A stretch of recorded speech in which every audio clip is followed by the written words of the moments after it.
एक छोटे से गांव में, जहां हर घर की एक कहानी होती है, वहां एक ऐसी कहानी ने जन्म लिया जो प्यार, तकरार और रोमांच से भरपूर थी। इस कहानी के केंद्र में थी दबंग सास सुमित्रा देवी और उनकी प्यारी बहू निधि। सुबह का वक्त था। गांव की गलियां हलचल से भर गई थी। सुमित्रा देवी, जो अपने दबंग स्वभाव और सख्त मिजाज के लिए जानी जाती थी, आंगन में बैठकर अखबार पढ़ रही थी। ये क्या हाल बना रखा है घर का निधि? हर जगह बर्तन बिखरे पड़े हैं। सासू माँ, बस 5 मिनट में सब ठीक कर दूंगी। पहले आपकी चाय बना दूं? निधि का शांत और प्यारा स्वभाव अक्सर सुमित्रा देवी के गुस्से को ठंडा कर देता था। गांव के चौराहे पर अचानक हलचल मच गई। खबर आई कि पास के जंगल में एक शेरनी घूम रही है, जिसने 2 गायों पर हमला कर दिया। गांव वाला घबराते हुए बोलता है, सुमित्रा देवी, आप तो दबंग है, हमें बताइए कि क्या करना चाहिए। डरो मत, मैं खुद इस मामले को संभालूंगी। निधि चिंतित होकर कहती है, सासू माँ, जंगल में जाना खतरनाक है, हमें पुलिस को बुलाना चाहिए। पुलिस को खबर कर दी है, लेकिन मैं जंगल का रास्ता अच्छे से जानती हूँ, मुझे ही जाना होगा। सुमित्रा देवी ने अपनी लाठी उठाई और निधि को साथ चलने को कहा। निधि, तुम भी चलो, मुझे तुम्हारी मदद की जरूरत होगी। लेकिन सासू माँ, क्या ये सही है? डरने की जरूरत नहीं। जब मैं तुम्हारे साथ हूँ तो कोई शेरनी भी हमारा कुछ नहीं बिगाड़ सकती। जंगल के अंदर पहुंचकर सुमित्रा और निधि ने शेरनी के पैरों के निशान देखे। वे निशान एक गुफा की तरफ जा रहे थे। लगता है शेरनी यहीं छिपी हुई है, लेकिन गुफा में जाने से पहले हमें सतर्क रहना होगा। सासू माँ, यहाँ कुछ अजीब सी आवाजें आ रही हैं। ये शेरनी की नहीं लगती। आवाजें सच में अजीब थी। ऐसा लग रहा था जैसे कोई आदमी गुफा के अंदर छिपा हुआ हो। सुमित्रा और निधि धीरे धीरे गुफा के अंदर गईं। वहां का नजारा चौंकने वाला था। गुफा के एक कोने में 2 आदमी बंधे हुए थे। हमें बचाओ, ये लोग हमें मार डालेंगे। कौन हो तुम लोग और तुम्हें किसने बांधा है? हम व्यापार के लिए गांव आए थे। कुछ बदमाशों ने हमें पकड़ लिया और इस गुफा में बंद कर दिया। जैसे ही सुमित्रा और निधि ने उन्हें छुड़ाने की कोशिश की, गुफा के अंदर 4 बदमाश आ गए। तो हमारे जाल में फंस ही गई दबंग सास और उनकी बहू। तुम्हें क्या लगता है कि तुम मुझे डरा सकते हो? मैंने तुम्हारे जैसे कई देखे हैं। तुम्हारा ये दबंग अंदाज यहाँ नहीं चलेगा। अब ये गुफा तुम्हारी कब्र बनेगी। लेकिन सुमित्रा देवी इतनी आसानी से हार मानने वाली नहीं थी। उन्होंने गुफा में पड़े पत्थरों का इस्तेमाल किया और बदमाशों पर हमला कर दिया। निधि, ये रस्सी उठाओ और उन्हें बांध दो। निधि हिम्मत से, जी सासू माँ। दोनों ने मिलकर बदमाशों को मात दी और उन व्यापारियों को छुड़ाया। गुफा के बाहर अचानक शेरनी उनके सामने आ गई। सभी घबरा गए। निधि डरते हुए कहती है, सासू माँ, अब हम क्या करेंगे? सुमित्रा कहती है, डरो मत, ये शेरनी हमें नुकसान नहीं पहुंचाएगी। शेरनी ने सच में उन पर हमला नहीं किया। वह गुफा के अंदर अपने बच्चों के साथ रह रही थी। सुमित्रा ने समझदारी से काम लिया और शेरनी को जंगल की ओर जाने का रास्ता दिखाया। सुमित्रा और निधि के लौटने पर पूरा गांव उनकी बहादुरी की तारीफ करने लगा। सुमित्रा देवी और निधि, आप दोनों ने हमारी लाज बचाई। सुमित्रा देवी और निधि, आप दोनों ने हमारी लाज बचाई। यह सब मिलकर काम करने का नतीजा है। और सबसे बड़ी बात, हमारी प्यारी बहू की हिम्मत ने इस काम को मुमकिन बनाया। लेकिन कहानी यहीं खत्म नहीं हुई। व्यापारियों ने बताया कि बदमाश किसी बड़े गैंग का हिस्सा थे जो गांव में सोने की चोरी करने की योजना बना रहे थे। सासू माँ, क्या हमें पुलिस के साथ मिलकर इस गैंग को पकड़ना चाहिए?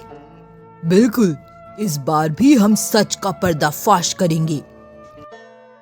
इस तरह सास बहू की जोड़ी ने न केवल गांव का नाम रोशन किया, बल्कि यह साबित कर दिया कि जब प्यार और हिम्मत का साथ हो तो कोई भी मुश्किल काम आसान हो सकती है। सास बहू की बहादुरी की चर्चा पूरे गांव में हो रही थी। सुमित्रा देवी और निधि की जोड़ी अब गांव की सुपर जासूस के नाम से मशहूर हो चुकी थी। लेकिन असली धमाल तब शुरू हुआ जब पुलिस ने गांव में दोबारा दस्तक दी। सुमित्रा जी, आपने बहुत बहादुरी से बदमाशों को पकड़वाया, लेकिन हमें एक बड़ी खबर मिली है। क्या खबर है इंस्पेक्टर साहब?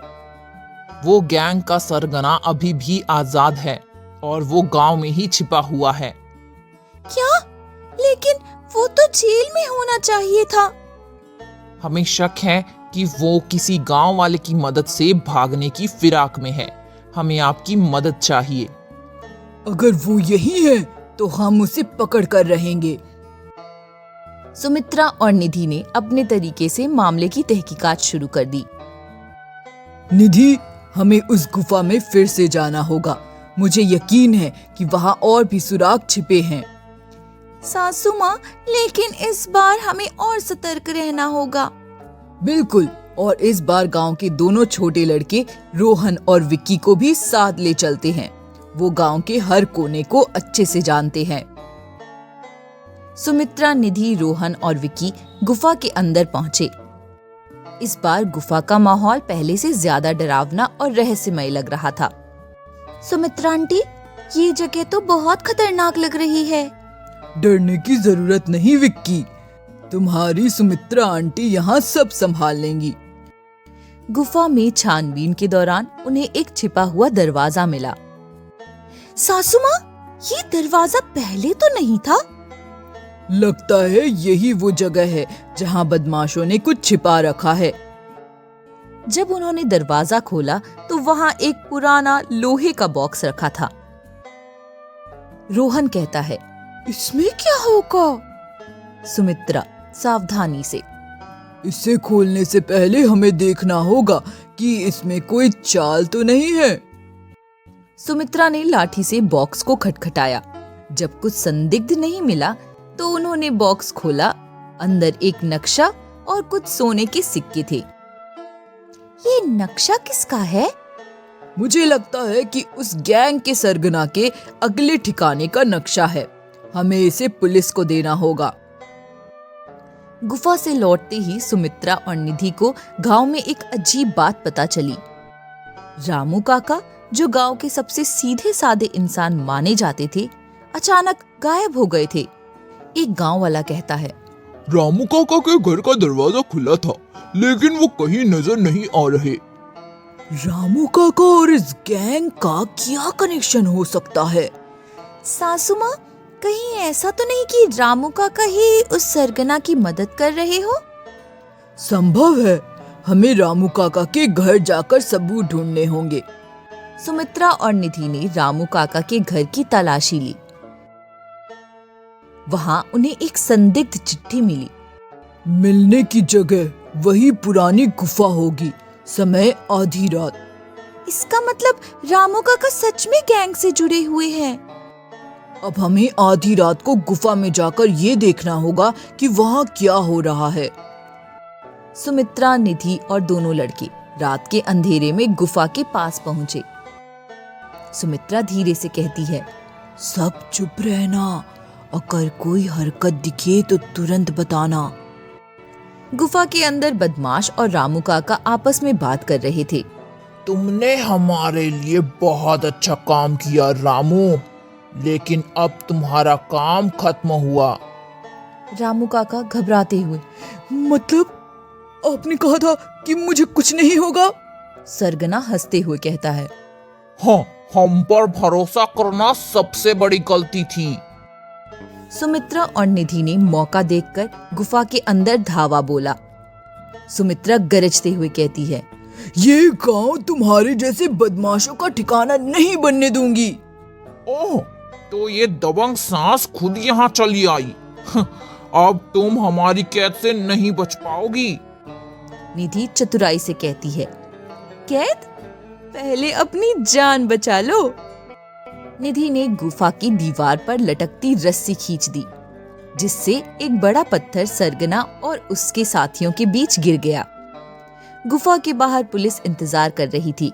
सुमित्रा ने पहले ही इंस्पेक्टर को सूचित कर दिया था। बहुत बढ़िया काम किया सुमित्रा जी। अब ये गैंग सलाखों के पीछे होगा। सासू माँ, आप सच में सुपर वुमन हैं। सुमित्रा मुस्कुराते हुए कहती है। और तुम मेरी सुपर बहू। गांव वालों ने सुमित्रा और निधि की जोड़ी को सम्मानित किया। हर कोई उनकी तारीफ कर रहा था। हमारी सास बहू की जोड़ी ने एक बार फिर साबित कर दिया कि मिलकर काम करने से हर मुश्किल आसान हो जाती है। हाँ सही कहा। हाँ, ये सास बहू की जोड़ी तो कमाल है। ये जीत सिर्फ हमारी नहीं, पूरे गांव की है। और इसका सबक है, कभी डरना मत, हमेशा सामना करना। इस तरह प्यारी बहू और दबंग सास की जोड़ी ने फिर से गांव को बचाया और साबित कर दिया कि हिम्मत और समझदारी से हर समस्या का हल निकाला जा सकता है।